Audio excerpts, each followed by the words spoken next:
the idea of me running for office wasn't something I really thought about. But over time, I really became frustrated with our legislature and frustrated that they weren't focusing on the issues that were important to me, mainly around K-12 education and higher education. So I thought with my background, my skill set, my experience, I could be a good advocate for my district, the district I grew up in.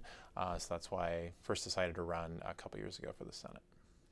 Well, I really enjoy the policy-making process, and I think I could be an advocate for policies that were important to me, mainly around education and healthcare and infrastructure and all the issues that I care about.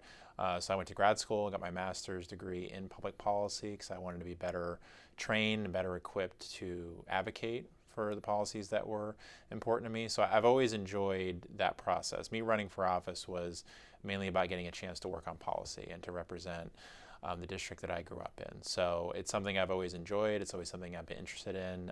And I decided, I wanted to run for the legislature to use those skills and to advocate for the policies that were important to me and to my district.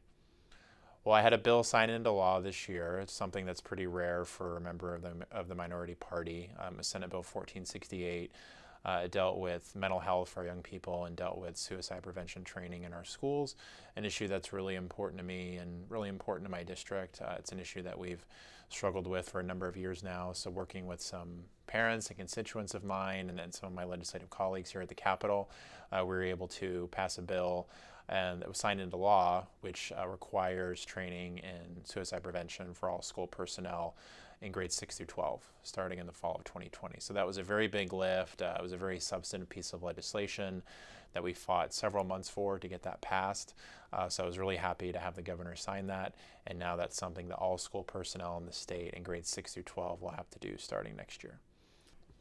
So it's going to continue to work with my colleagues on both sides of the aisle to pass good public policy. It's going to be working on a budget that funds a lot of the areas that are important to me in my district: K-12 education, higher education, workforce development, infrastructure.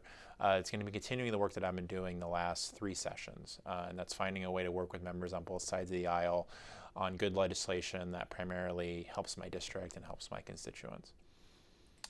Well, now that session's over, I mean, they say it's a part-time job, but it really is a full-time job. So I'm already looking at legislation for next year. I also have a second job. I teach at ASU in the School of Public Affairs. So I have courses that I'm teaching this summer and this fall. I'll also be traveling a little bit, trying to enjoy some brief downtime before we come back into session next year. But like I said, I'm already looking forward to the next legislative session and working on bills that I hope to get signed into law next year. I'm a pretty big nerd when it comes to the Hamilton musical. I saw it twice in New York a couple years ago, and that's because when I was an undergraduate student at ASU for my history major, I wrote my thesis on Alexander Hamilton and Thomas Jefferson and how the party system started in the U.S. I just think that whole era is fascinating and how we got our political parties. And much of what I wrote my paper about is actually in the musical. So I was following the progression of the show for a really long time and got to see it twice in New York with the original cast, which was pretty cool. So my knowledge about early American history and my interest in the Founding Fathers and Alexander Hamilton is a fun fact, I guess, that most people wouldn't know about me.